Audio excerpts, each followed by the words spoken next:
സുനിത എന്ന് പറഞ്ഞ ആൾക്കാർക്ക് പെട്ടെന്ന് മനസ്സിലാവില്ലായിരിക്കും. പല പല നമ്മൾ മുസ്ലിം പേരുകൾ പറയേണ്ടി വരും. ആയിഷ എന്ന് പറയേണ്ടി വരും, ഫാത്തിമ എന്ന് പറയേണ്ടി വരും. ശരിക്കും ഈ പേരുകളിൽ ചേച്ചിക്ക് ഏറ്റവും ഫേവറേറ്റ് ആയിട്ടുള്ള പേര് ഏതായിരിക്കും? ഫാത്തിമ.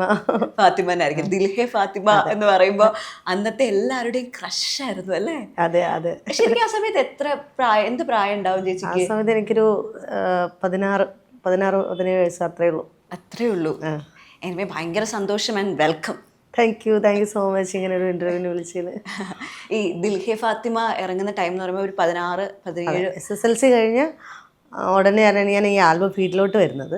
+1 സ്റ്റാർട്ട് ചെയ്ത സമയത്ത് 1-2 ആൽബംസ് കഴിഞ്ഞപ്പോഴാണ് ദിൽഹെ ഫാത്തിമ ചെയ്തത്. നമ്മുടെ ഫസ്റ്റ് ആൽബം ദിൽഹെ ഫാത്തിമ അല്ലല്ലോ? അല്ല.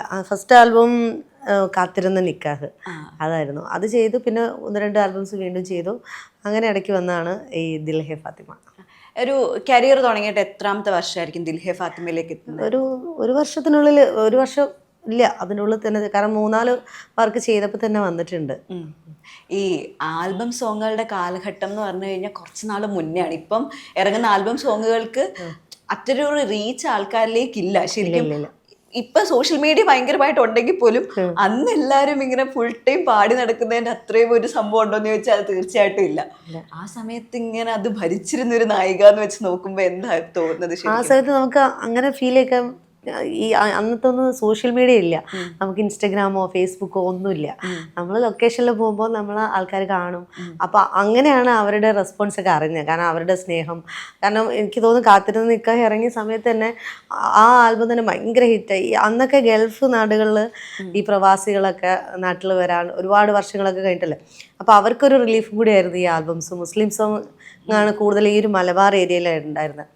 അപ്പം അവർക്ക് ഭയങ്കരമായിട്ട് ഇഷ്ടപ്പെട്ടു. അതിനുശേഷം എനിക്ക് തോന്നുന്നു ആ ആൽബം കഴിഞ്ഞതിന് ശേഷം പിന്നെ ഞാൻ തിരിഞ്ഞു നോക്കിയിട്ടില്ല.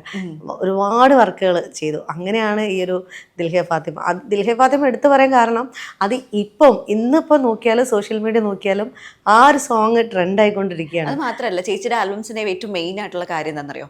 കമന്റ് സെക്ഷനിലേക്ക് യൂട്യൂബിൽ പോയി കഴിഞ്ഞാൽ 2026 ഇന്ന ഡേറ്റിൽ കാണുന്നവരുണ്ടോ എന്ന് ചോദിച്ചിട്ടുള്ള കമന്റ്സുകൾ ഇപ്പോഴും ഉണ്ട്. അപ്പൊ സ്റ്റിൽ അത് ഭയങ്കര റെലവെന്റ് ആണ്. അപ്പം ഇപ്പോഴെന്താണ് അതിലേക്കൊന്നും അധികം ആക്റ്റീവ് അല്ലാത്തത്? ഇപ്പം ആക്റ്റീവ് അല്ലാത്ത, ഞാൻ അഭിനയം നിർത്തിയതോ അങ്ങനെ ഒന്നുമല്ല. കല്യാണം 24 വർഷം വരെ ഞാൻ പറഞ്ഞില്ല, 16 വയസ്സ് തൊട്ട് 22 വയസ്സ് വരെ ഞാൻ വർക്ക് ചെയ്തിട്ടുണ്ടായിരുന്നു. പിന്നെ ഒരു 2 വർഷത്തിൽ 1-2 പടം ചെയ്തു, അങ്ങനെ ഗ്യാപ്പ് വന്നു. ഒരു 24 കല്യാണം കഴിഞ്ഞു. കുറച്ച് വർഷം കഴിഞ്ഞപ്പോൾ വീണ്ടും ഞാൻ ചെയ്തു. പിന്നെ മക്കളൊക്കെ, നമ്മുടെ ഫാമിലി ആകുമ്പോൾ നമ്മൾ കുറച്ചും കൂടി ഒതുങ്ങും, കാരണം പിള്ളേർക്ക് വേണ്ടിയിട്ട് അവരുടെ ഒരു ഏജ് കഴിഞ്ഞാൽ. ഇപ്പം ഇടയ്ക്ക് മോനായപ്പോൾ ഞാനൊരു ആൽബം ചെയ്തു, അതും ഭയങ്കര ഹിറ്റായി. അങ്ങനെ ഇപ്പം രണ്ടാമത്തെ മോനെ, അവനിപ്പോൾ 2 വയസ്സായി. അപ്പം ഇനിയിപ്പം വർക്ക് വരുന്ന ചെയ്യണം, നല്ല ചെയ്യണം, അങ്ങനെയൊക്കെ ആഗ്രഹമുണ്ട്. ഓക്കെ. ഈ എല്ലാവരുടെയും ക്രഷ് എന്ന് പറയുമ്പോൾ കല്യാണാലോചനകൾ വരെ ആ സമയത്ത് ഒരുപാട് വന്നിട്ടുണ്ട് എന്ന് ഞാൻ കേട്ടിട്ടുണ്ട്. അതെ. അതിന്റെ കഥ എന്താ? ശരി, കല്യാണാലോചന വന്നിട്ടുണ്ട്. കാരണം എല്ലാവരും എന്നെ വിചാരിച്ച് ഞാനൊരു മുസ്ലിമാണ്. കാരണം ആരും എന്നെ അങ്ങനെ പൊട്ടുവിട്ടിട്ടൊന്നും കണ്ടിട്ടില്ല. ഞാൻ കൂടുതലും കാണുന്നത് ലൊക്കേഷനിൽ വരുമ്പോൾ ഞാൻ തട്ടിട്ടിട്ടായിട്ടുള്ള ഉള്ളത്. അപ്പം അങ്ങനെയാണെന്ന് തോന്നുന്നു. ഗൾഫിൽ നിന്നൊക്കെ കുറേ കല്യാണാലോചനകൾ വന്നിട്ടുണ്ട്. അപ്പോഴാണ് പറയുന്നത്, അല്ലെങ്കിൽ അച്ഛൻ്റെ അടുത്ത് ചോദിക്കൽ, ഫോൺ ചെയ്യും.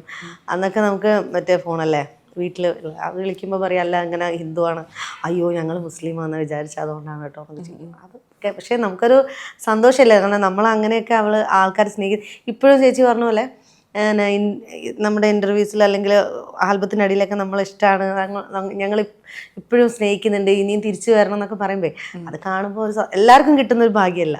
എന്തായാലും എനിക്ക് ആ ഒരു ഭാഗ്യം കിട്ടിയിട്ടുണ്ട്, സന്തോഷം. ഓക്കെ. അങ്ങനെ ആ സുന്ദരീനെ കല്യാണം കഴിച്ചത് അവസാനം ഇദ്ദേഹത്തിനാണല്ലേ കിട്ടിയത്? അതെ. അദ്ദേഹം സിനിമയിലെ അസോസിയേറ്റ് ഡയറക്ടറാണ്. അപ്പം ഞങ്ങൾ അതായത് കല്യാണം കഴിഞ്ഞിട്ടും വർക്കായിട്ട് ബന്ധപ്പെട്ട് കാര്യങ്ങളും സംസാരങ്ങളും എല്ലാം ഉണ്ട്. അതാണ് ഞാൻ ഈ ഒരു ഫീൽഡ് വിട്ട് പോയിട്ടില്ല എന്നുള്ളൊരു ഫീൽ എനിക്ക് എപ്പോഴും ഉണ്ടാവും. ആളും അത് തന്നെ ആയതുകൊണ്ട് നല്ല സപ്പോർട്ടാണ്.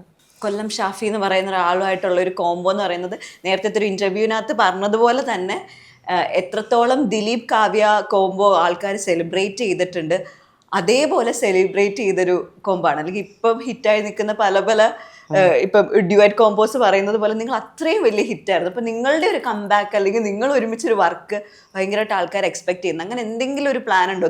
ഒരു കംബാക്കിന് വേണ്ടി നിൽക്കുന്ന ഒരു ടൈമാണോ? കാരണം ഞാൻ പറഞ്ഞില്ലേ, കഴിഞ്ഞൊരു ഇന്റർവ്യൂ കഴിഞ്ഞൊരു ഒരു വർഷമാവാറായി. അപ്പം ഇതില് കമന്റിൽ തന്നെ ഇപ്പോഴും ആൾക്കാർ കമന്റ് ചെയ്യാറുണ്ട്, വർക്ക് ഇനിയും തിരിച്ചു വന്നൂടെ, ഈ പറഞ്ഞ പോലെ ഷാഫിക്കയുടെ കൂടെ. എനിക്ക് തോന്നുന്നു ഷാഫിക്കയുടെ കൂടെ തന്നെ ഞാൻ കൂടുതലും വർക്ക് ചെയ്തിട്ടില്ല, പക്ഷെ ആ ഒരു കോംബോ ജനങ്ങൾക്ക് ഭയങ്കര ഇഷ്ടമാണ്. അന്നത്തെ ആ ഒരു ഹിറ്റ് ഇപ്പം എനിക്ക് തോന്നുന്നു ഇപ്പോഴും ആ സോഷ്യൽ മീഡിയയിൽ ട്രെൻഡ് ആയിട്ടുണ്ട്. വർക്ക് ചെയ്യുമോയെന്ന് അറിയില്ല, നമുക്ക് ചെയ്യണം ആഗ്രഹമുണ്ട്. ഇടയ്ക്ക് ഷാഫിക്ക വിളിച്ചിട്ടുണ്ടായിരുന്നു ആ ഇന്റർവ്യൂ കണ്ടപ്പം, നമുക്ക് പറഞ്ഞു നമുക്കൊരു വർക്ക് ചെയ്യണം എന്നൊക്കെ പറഞ്ഞിട്ടുണ്ട്. അപ്പോൾ നോക്കാം ഇൻഷാ അല്ലാ. ഈ ജാഫർക്കായിട്ടൊരു ഒരു ആൽബം ഉണ്ടല്ലോ, ശരിക്കും അതിപ്പോ നോക്കുമ്പോ നമ്മുടെ ഇപ്പോഴത്തെ ജാഫർക്കയുടെ ഒരു കാലമേ അല്ല. ജാഫർക്ക അതിനകത്ത് ഇങ്ങനെ ഡാൻസും പാട്ടും പിന്നെ മൊത്തത്തിൽ ആ സീനറി ഒക്കെ ഭയങ്കര രസമായിട്ടുണ്ട്. നിങ്ങളുടെ ഒരു കോംബോ എങ്ങനെ ഉണ്ടായിരുന്നു ആ ഒരു ടൈം? ഷൂട്ടിംഗ് എക്സ്പീരിയൻസ് ഒക്കെ ജാഫ്രിക്കയുടെ കൂടെ നല്ല എക്സ്പീരിയൻസ്. കാരണം അത് എനിക്ക് പെട്ടെന്ന് വന്നു ഒരു വർക്ക്. സജിയേട്ടൻ അങ്ങനെ സജിയേട്ടൻ്റെ വർക്കിന് വേണ്ടി അത് സജിയേട്ടൻ ഇത് അങ്ങനെ ഞങ്ങൾ അത് വാഗമണ്ണായിരുന്നു. എനിക്കറിയില്ല ജാഫ്രിക്കയാണ്. ജാഫ്രിക്ക അന്ന് ഇങ്ങനെ വരുന്ന സമയമാണല്ലോ, അന്ന് വന്ന് കണ്ടു. പക്ഷെ ഞാൻ വിചാരിച്ചു അങ്ങനെ സംസാരിക്കും, പക്ഷെ ആള് ഭയങ്കര കോമഡിയാണ്, നന്നായിട്ട് നമ്മളെ കംഫർട്ടബിൾ ആക്കും. ആള് ഞാൻ അടിക്കുന്ന സീനൊക്കെ ഉണ്ട്, അപ്പൊ ഞാനൊക്കെ ഇങ്ങനെ പതുക്കെ വെക്കും, എല്ലാ മോളെ അങ്ങനെ ഒന്നും ചെയ്യണം, മോളെ അടിച്ചോ എന്നൊക്കെ പറയും. അത്രയും നന്നായിട്ട് കെയർ ചെയ്ത് നല്ലൊരു എക്സ്പീരിയൻസ് ആയിരുന്നു, നല്ലൊരു ഓർമ്മയായിരുന്നു. ഇപ്പൊ ജാഫർക്ക് നമ്മളുടെ ഇപ്പോഴത്തെ ഇന്റർവ്യൂസ് ഒക്കെ നോക്കിക്കഴിഞ്ഞാൽ ഇക്ക ഇങ്ങനെ ഫുഡിനെ പറ്റി കുറേ പറയും, ഫുഡിന്റെ കോമ്പോസ് അല്ലെങ്കിൽ ഫുഡ് എങ്ങനെ ഉണ്ടാക്കണം.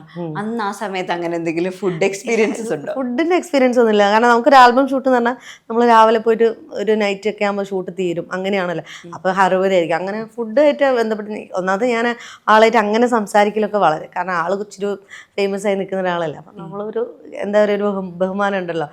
അന്ന് അത്ര കമ്പനി ഒന്നും ആയിട്ടില്ല, പക്ഷേ ആൾ ഭയങ്കര ജെന്യൂനാണ്.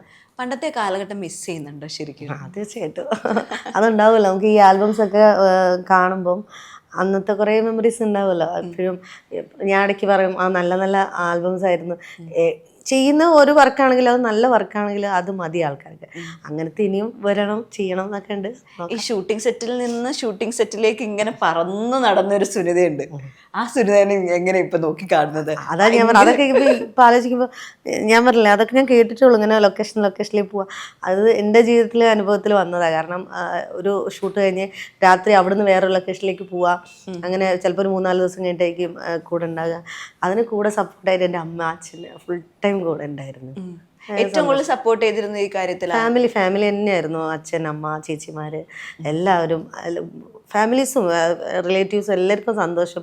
കാരണം അവർക്കൊക്കെ അത് സുനിതയുടെ ഫാമിലി ഫ്രണ്ടാണ്, അല്ലെങ്കിൽ അവരുടെ റിലേറ്റീവ്, അവർക്കും ഒരു അഭിമാനം, പ്രൗഡായിരുന്നു. എല്ലാവരും നല്ല സപ്പോർട്ട്.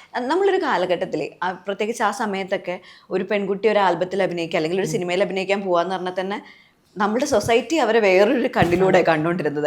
അങ്ങനെയുള്ള പ്രശ്നങ്ങളൊക്കെ ഫേസ് ചെയ്യേണ്ടി വന്നിട്ടുണ്ട്? അങ്ങനെ പ്രശ്നങ്ങളുണ്ടോ? കാരണം എപ്പോഴും ഒരു പോസിറ്റീവ് നെഗറ്റീവ് ഉണ്ടാവുമല്ലോ. അപ്പം അതുപോലെ തന്നെ നമ്മൾ ചില ആൾക്കാർക്കൊക്കെ ഉണ്ടാവില്ല ഒരു കുശുമ്പോ, അല്ലെങ്കിൽ അങ്ങനെ. ഞാനത് അങ്ങനെ കണ്ടിട്ടുള്ളൂ.